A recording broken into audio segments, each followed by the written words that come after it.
Selamat pagi Tuhan, selamat pagi Bapak. Terima kasih untuk kasih setiamu pada hari ini, sehingga kami bisa beraktivitas kembali dan mempunyai tubuh yang sehat ini Tuhan. Dan Tuhan, berkatilah kami, anak-anakmu, sebentar lagi akan memulai pelajaran PAK, dan berkati Engkau, guru kami, Pak Yosi, agar Engkau berikan kesehatan dan perlancaran dalam mengajar kami Tuhan. Dan berkatilah anak-anak berikan kesehatan dan jauhkanlah dari COVID ini Tuhan, sehingga kami bisa memulai pelajaran dan memulai aktivitas sekolah dengan biasa Tuhan. Terima kasih Tuhan, haleluya, amin. Terima kasih Sekar yang sudah memimpin doa bagi kita semua. Nah anak-anak, hari ini kita akan melanjutkan pembahasan di bab 9. Judulnya adalah Gereja Peduli kepada Sesama yang Sakit. Minggu lalu di dalam pertemuan di kelas kita sudah membahas beberapa hal ya. Di antaranya ternyata yang disebut dengan sehat itu bukan hanya sehat fisik ya. Jadi ada orang yang mungkin fisiknya sehat tapi ternyata mentalnya terganggu, kehidupan sosialnya terganggu, tidak punya teman misalnya begitu ya. Atau spiritualnya terganggu, tidak punya hubungan yang baik dengan Tuhan, tidak mengenal Tuhan, merasa berdosa gitu ya. Begitu pula kalau ada orang yang sakit ya. Orang yang sakit yang perlu disembuhkan bukan hanya sakit fisiknya gitu ya, atau sakit mentalnya, tetapi secara keseluruhan ya. Jadi orang tuh harus sehat dalam 4 dimensi ya.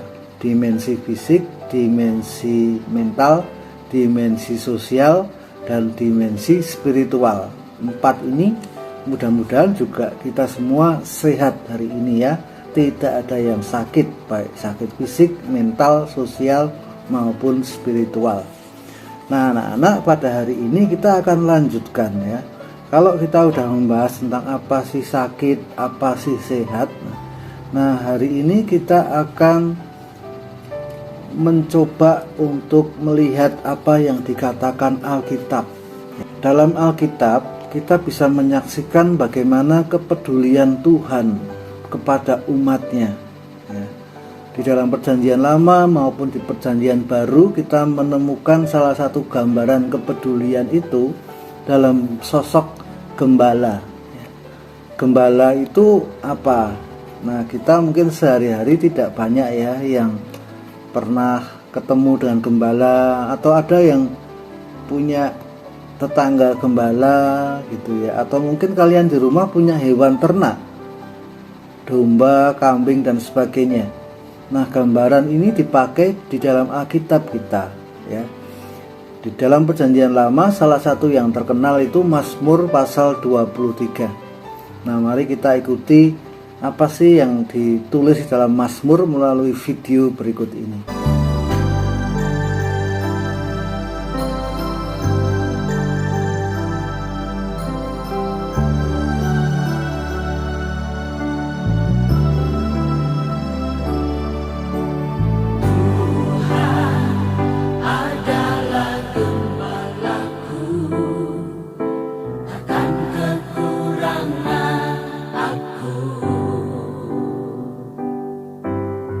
Dia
anak-anak melalui nyanyian itu ya, nyanyian yang berasal dari kitab Mazmur 23 itu, Tuhan Allah itu digambarkan sebagai seorang gembala ya, seorang gembala yang memimpin, yang memelihara, yang mengasuh domba-dombanya dengan baik. Semua kebutuhan dombanya dipenuhi ya, baik itu kebutuhan fisik ya, kebutuhan sosial, kebutuhan spiritual ya. Jadi bukan hanya manusia yang punya kebutuhan sosial, bukan hanya manusia yang punya kebutuhan mental ya. Kita kan butuh batin yang nyaman gitu kan. Nah, domba pun juga demikian, butuh seorang gembala yang melindungi mereka sehingga mereka dapat nyaman untuk makan, untuk menjalani kehidupannya sehari-hari gitu ya. Nah, jadi sosok gembala yang baik yang memenuhi segala kebutuhan domba-dombanya itu tampak dalam penggambaran Tuhan sebagai gembala dalam Perjanjian Lama. Lalu masih dalam Perjanjian Lama, dalam Yeskiel 34 ya. Di situ dikatakan melalui Nabi Yeskiel ya, bahwa Tuhan Allah itu sudah menyerahkan kepada para pemimpin Israel. Pemimpin Israel diminta untuk menjadi gembala ya, bagi rakyatnya. Tetapi ternyata para pemimpin Israel ini tidak menjalankan tugas sebagai gembala dengan baik ya. Jadi anak-anak, kalau Mazmur 23 itu ada gambaran sosok gembala yang baik. Dalam Yeskiel pasal 34 itu, para pemimpin Israel tidak memperhatikan rakyatnya, tidak menjadi gembala yang baik, sehingga melalui nubuatan dari Yeskiel, jadi Tuhan Allah meminta Yeskiel untuk menyampaikan nubuatan bahwa akan ada gembala yang baik bagi bangsa Israel ya. Jadi nanti kita ikuti dalam Perjanjian Baru bahwa ternyata nubuat dari Yeskiel ini terjadi ya. Tuhan Yesus menjadi pemenuhan dari sosok gembala yang dinubuatkan oleh Yeskiel. Nah, Perjanjian Lama sudah ada gambaran tentang gembala, di Perjanjian Baru pun ada ya. Dalam kitab Yohanes pasal 10, nah di situ Tuhan Yesus disebut sebagai gembala yang baik ya. Gembala yang baik itu seperti apa? Gambaran dalam Yohanes itu diceritakan bahwa gembala yang baik itu mencari domba yang hilang. Jadi domba itu kadang ada yang tersesat gitu ya. Lalu juga kadang ada yang terluka ya, jatuh atau mungkin kena mangsa dari hewan lainnya. Nah, itu tugas gembala seperti yang digambarkan dalam Yohanes itu. Membebat yang terluka, menyembuhkan yang terluka, dikumpulkan dalam kelompok kawanan domba, diselamatkan supaya semua tidak ada yang terganggu oleh musuh-musuhnya. Nah, anak-anak, ini lalu apa hubungannya dengan soal pembahasan kita mengenai yang sakit ya. Jadi dalam bab ini kita belajar ya bahwa Tuhan Yesus itu menjadi sosok gembala yang menyembuhkan orang-orang yang sakit. Tuhan Yesus menjadi sosok gembala yang tidak meninggalkan domba-dombanya saat domba-dombanya sedang mempunyai kebutuhan. Kebutuhannya apa? Untuk sehat. Di Alkitab Perjanjian Baru ada banyak yang mengisahkan mengenai bagaimana Tuhan Yesus memberi kesembuhan, bagaimana Tuhan Yesus membuat mujizat.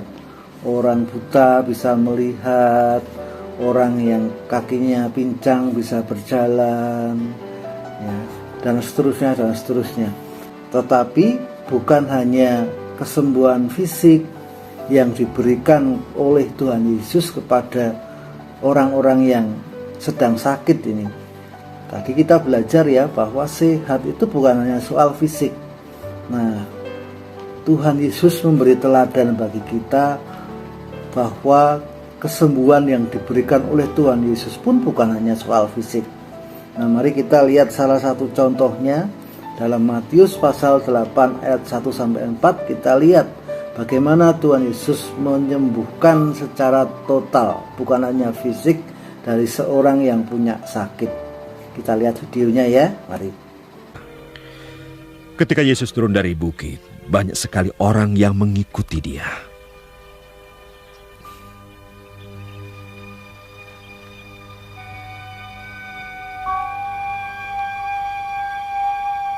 Ada seorang yang sakit kusta datang kepada Yesus.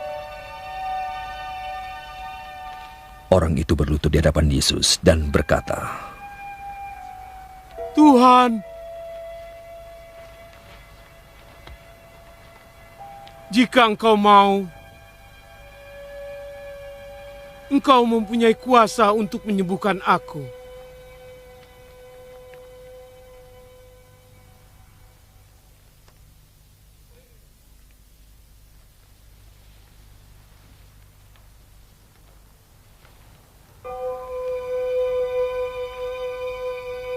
Yesus mengulurkan tangannya dan menyentuh orang itu.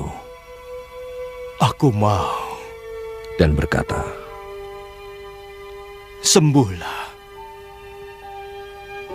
kusta itu segera hilang dari dia dan dia menjadi sembuh.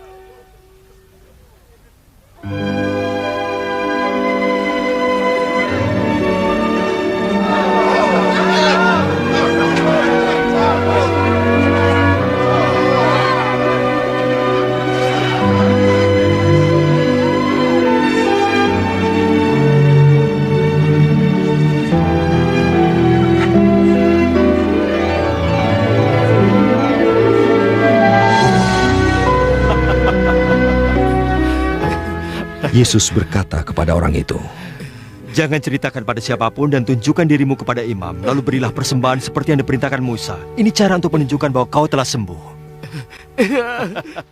Nah anak-anak, orang yang sakit kusta itu tidak hanya disembuhkan fisiknya ya. Sakit kusta adalah sakit yang membuat orang itu harus menjauh dari orang-orang yang lain. Mungkin sama seperti sakit COVID ya. Kalau ada orang yang kena COVID, maka orang itu harus dikarantina. Orang itu harus dipisahkan dari orang-orang yang lain supaya tidak menulari. Akibatnya apa?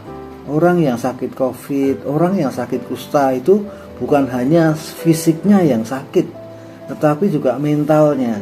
Ya, mentalnya kena gitu ya, istilah zaman sekarang ya. Karena apa? Merasa kesepian gitu kan. Merasa tidak punya teman, meskipun mungkin bisa WA-an ya kalau zaman sekarang, jadi nggak kesepian ya, di karantina tapi masih bisa video call gitu ya. Nah tetapi pada dasarnya kan ada rasa kesepian karena harus tidur di kamar sendiri gitu ya. Nah begitu fisiknya disembuhkan oleh Tuhan Yesus, kita perhatikan tadi apa di bagian terakhir, bahwa orang sakit kusta ini diminta untuk pergi memperlihatkan diri kepada imam-imam. Nah ini artinya apa? Artinya Tuhan Yesus ingin memperbaiki kehidupan sosial gitu ya. Artinya apa? Supaya orang kusta ini tidak lagi dijauhi, jadi psikisnya juga menjadi sehat karena wah menerima kesembuhan ya, jadi senang kan, batinnya senang, mentalnya senang, tapi dia juga nanti akan bertemu dengan para imam, bisa bergaul lagi, bisa punya banyak teman lagi, tidak dijauhi. Berarti dia akan punya kehidupan sosial yang baik. Lalu secara spiritual pun dia juga merasakan kasih dan pertolongan dari Tuhan sendiri yang sungguh-sungguh mengasihinya dengan cara menyembuhkan. Nah anak-anak, ini yang dimaksud dengan kesembuhan yang total. Jadi tidak hanya menyembuhkan secara fisik begitu ya. Jadi ada kesembuhan secara sosial, ada kesembuhan secara mental, dan kesembuhan secara spiritual. Nah anak-anak, itu teladan yang diberikan oleh Tuhan Yesus dalam menghadapi orang sakit. Nah sekarang bagaimana dengan kita? Nah, kita tentu juga berusaha untuk mencontoh atau meneladani Tuhan Yesus. Kalau kita ingin meneladani Tuhan Yesus, saat menghadapi orang sakit, saat kita ketemu dengan orang sakit, saat ada teman kita yang sakit, maka yang pertama kita harus memahami kondisi orang sakit ya. Meskipun kita bukan dokter atau perawat ya, tetapi sehari-hari kita akan ketemu ya dengan orang yang sakit. Lalu bagaimana? Jadi ada beberapa yang perlu kita pahami. Yang pertama, kita harus paham bahwa ada berbagai jenis penyakit ya. Dari penyakit yang tidak menular, ada penyakit yang menular, batuk dan pilek itu kan menular misalnya. Jadi kita harus memahami bahwa ada macam-macam penyakit gitu. Lalu yang kedua juga bukan hanya penyakit ya, tetapi juga ada macam-macam situasi psikis yang dihadapi oleh orang yang sedang sakit. Bukan hanya kesepian seperti orang kusta. Kadang-kadang ada orang yang sakit bertahun-tahun gitu. Akhirnya dia merasa frustasi, merasa takut juga ada ya. Aduh, nanti aku tidak sembuh bagaimana ini gitu, penyakitku udah sangat berat gitu. Lalu ada juga mungkin yang kalau sakit nangis terus gitu ya, dan sebagainya. Lalu berikutnya yang ketiga adalah kondisi sosial ya. Jadi orang sakit itu ada yang mungkin sakit karena apa? Karena lingkungannya tidak sehat ya. Mungkin karena rumahnya mungkin dekat tempat sampah gitu ya, sehingga banyak lalat, lalu yang dia makan tidak sehat, lalu jadi sakit gitu lah. Mungkin juga karena cara hidup atau gaya hidup ya. Kalau tiap hari sering makan mie instan ya, makannya tidak bergizi, akan gampang sakit. Lalu berikutnya yang keempat, kondisi orang sakit itu mereka punya berbagai sikap spiritual ya. Sikap spiritual itu maksudnya begini. Jadi sakit yang mereka alami itu ada yang mungkin merasa, aduh ini sakitnya ini karena aku berdosa gitu ya. Ada kan mungkin karena kok yang sakit kok aku tok ya, dan sakitku ini kok sakit berat, apakah aku ini sedang menerima hukuman Tuhan gitu. Lalu ada juga mungkin yang merasa ini sakitku ini kehendak Tuhan gitu ya. Mungkin juga ada yang punya sikap, wah dengan sakit ini malah bisa menjadi berkat gitu ya, karena menerima bantuan misalnya. Nah itu beberapa sikap spiritual, artinya sikap yang berusaha untuk menghubungkan sakitnya itu dengan apa yang diinginkan oleh Tuhan, berusaha untuk mengaitkan Tuhan dengan sakit yang sedang dialaminya. Lalu yang terakhir juga ada kondisi-kondisi lain ya. Misalnya usia itu pengaruh juga ya. Kalau yang sakit anak-anak, yang sakit remaja, yang sakit orang lanjut usia, nah tentu beda-beda. Lalu juga yang sakit ini laki-laki atau yang sakit ini perempuan gitu ya. Kadang ada penyakit yang lebih sering kena ke perempuan ya.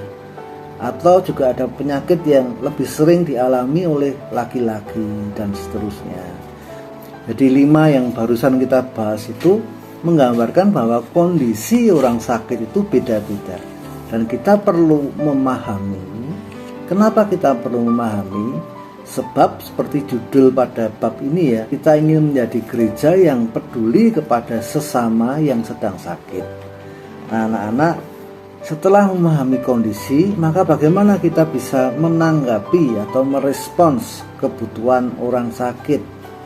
Nah, ini juga ada beberapa hal yang perlu kita perhatikan ya, kalau kita ingin menanggapi kebutuhan orang sakit ya, supaya tanggapan kita yang kita lakukan supaya menjadi perbuatan yang tepat ya, dan tidak malah memperburuk keadaan ya. Nanti ada orang sakit, kita tengok, kita pedulikan malah tambah sakit. Nah tentu itu tidak kita inginkan. Apa sih yang perlu kita perhatikan? Yang pertama adalah orang sakit itu harus kita hargai ya. Kita hargai maksudnya gimana? Maksudnya adalah bahwa orang ini perlu untuk dikasihi, orang ini sedang perlu untuk menerima perhatian. Jadi pada waktu kita berkunjung atau pada waktu kita bertemu dengan orang sakit, kita harus menjadi orang yang betul-betul menghargai dia, ya, melalui sikap kita, melalui perilaku kita, melalui apa yang kita katakan. Mari dilakukan sebagai bentuk menghargai dia. Jangan sampai orang itu malah merasa, orang yang sakit malah merasa kehadiran kita itu malah menjengkelkan, gitu ya. Nah, jangan sampai. Lalu yang kedua, kita harus punya kemampuan mendengarkan anak-anak, ya. Jadi pada saat kita berkunjung ke orang sakit, jangan malah kita banyak ngomong, ya. Kita banyak ngomong lalu omongan kita malah nuduh, ya, wah kamu ini gara-gara makanmu tidak teratur, kamu udah dibilangi supaya olahraga kok malah hanya makan terus, tidak pernah olahraga, tidur terus gitu. Nah itu jangan, ya. Jadi kita dengarkan. Jadi jangan nengok orang sakit untuk menasehati gitu, ya. Enggak, itu membuat yang sakit malah tersiksa nanti, ya. Jadi butuh didengarkan, ya. Jadi lebih baik kita banyak mendengar dan tidak perlu banyak-banyak memberi nasihat gitu, ya, dan sebagainya. Lalu yang ketiga, kita juga harus betul-betul menjadi anak-anak yang meneladani Tuhan Yesus tadi, ya. Tuhan Yesus yang tadi kita teladani apa? Bahwa dia itu, Tuhan Yesus itu menyembuhkan orang bukan hanya fisiknya, tetapi juga kesehatan mentalnya, sosialnya, spiritualnya. Jadi betul-betul Tuhan Yesus itu tidak hanya peduli, tetapi betul-betul menampakkan kepeduliannya itu dalam tindakan. Itu yang ketiga, berarti apa? Yang ketiga, kita mau sungguh-sungguh mencontoh teladan dari Tuhan Yesus. Yang keempat, kemampuan untuk berempati. Ini yang keempat ini mirip dengan yang nomor satu tadi sebetulnya. Kalau nomor satu itu menghargai orang lain, maka yang keempat itu bagian dari menghargai orang lain. Itu kita tunjukkan dengan cara kita berempati. Berempati itu artinya apa? Yaitu kita berusaha untuk menempatkan diri menjadi orang yang sakit, gitu ya. Kita berusaha untuk menempatkan diri di posisi orang lain, gitu ya. Jadi itu bentuk usaha kita untuk memahami, kalau aku jadi orang yang sakit, aku ingin diapakan sih, perhatian seperti apa yang aku butuhkan, kebutuhan apa yang aku ingin dapatkan. Nah itu namanya empati, ya. Dan itu tidak mudah, ya anak-anak, ya, karena seringkali ya kita itu bukan menjadi anak yang ingin memahami atau berempati, tapi kita ingin menjadi anak yang dipahami atau diberi empati sama orang lain. Nah, tapi ini kan yang sakit bukan kita, kita yang sehat, maka kita harus berusaha untuk menghargai dan menunjukkan empati kepada orang lain. Lalu yang kelima, aspek yang perlu kita kembangkan adalah supaya kita mempunyai kemampuan untuk bergaul, ya, kemampuan untuk bergaul, kemampuan untuk tidak membeda-bedakan orang, kemampuan untuk dapat bergabung dengan macam-macam orang, ya, baik yang sebaya dengan kita, dengan orang yang lebih tua, orang yang pandai, orang yang kurang pandai, dengan perempuan, dengan laki-laki, dengan siapapun. Nah, itu yang dilakukan oleh Tuhan Yesus, bukan? Tuhan Yesus dalam pelayanannya, dalam penyembuhannya juga tidak beda-bedakan orang. Nah itu kemampuan yang perlu untuk kita dapatkan supaya kita bisa mempunyai atau supaya kita bisa menanggapi, memberikan respons yang betul, yang tepat saat ada orang yang sakit. Jadi ada 5 aspek, ya, yang perlu kita kembangkan. Nah anak-anak, pembahasan pada bab 9 ini sudah selesai. Kalau kalian ingin lebih memahami lebih lanjut, dapat membaca di buku kalian masing-masing ya.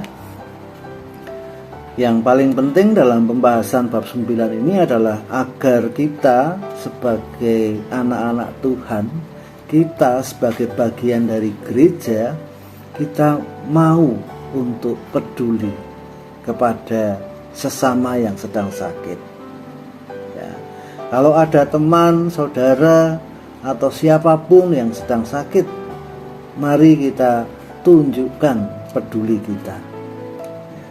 Sama seperti Tuhan Yesus yang mau untuk memberikan pertolongan dengan keterbatasan kita ya. Kita bisa berikan perhatian. Kita bisa berikan telinga kita untuk mendengar ya. Kita bisa jadikan supaya kehadiran kita ini sebagai anak-anak Tuhan bisa menolong ya. Kalau tidak menolong kesehatannya karena kita bukan dokter ya, mari kita tolong dari segi mentalnya ya. Kita berikan kata-kata, kita berikan semangat begitu ya, supaya teman kita atau siapapun itu dapat menjadi sehat ya. Kita jadikan kehadiran kita supaya teman kita itu tidak kesepian ya. Sehingga kebutuhan atau kesehatan sosial dari teman kita jadi pulih ya, karena dia tidak sendirian, ada kita sebagai teman. Lalu yang terakhir, kita juga bisa tolong kesehatan spiritual teman kita dengan cara apa? Kita berdoa ya, sama-sama doa yuk gitu ya. Nah anak-anak, nih pelajaran kita pada hari ini, semoga yang dipelajari dapat dipraktekkan. Tuhan memberkati kita semua. Amin.